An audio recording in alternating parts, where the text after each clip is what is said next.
GOP co-founder Linda McMahon had her confirmation hearing yet for her position as Secretary of Education. Paperwork, because apparently she hasn't turned it in. And I've had people say that the Secretary of Education doesn't do anything anyways.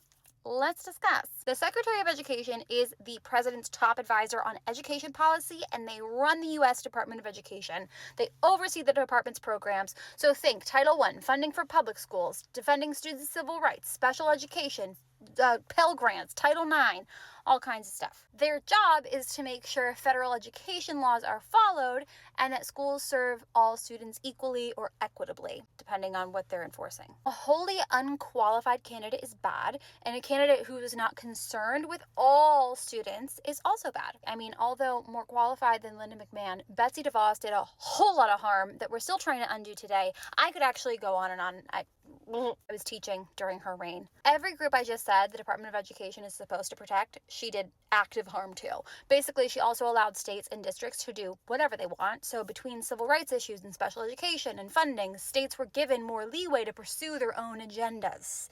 So if you watch my content, she is part of the reason we are dealing with so many of the issues we are today. Her nonsense made it more challenging then for the Biden administration to reel in these red states where things like Christian nationalism is on the rise in schools. So yeah, pretty big deal. People also say the Department of Education doesn't do anything, but they definitely do. They just don't do things like set each school district's funding or decide on curriculum, etc., etc. But I will keep you posted on the hearing stuff. I will be watching and maybe crying. I don't know.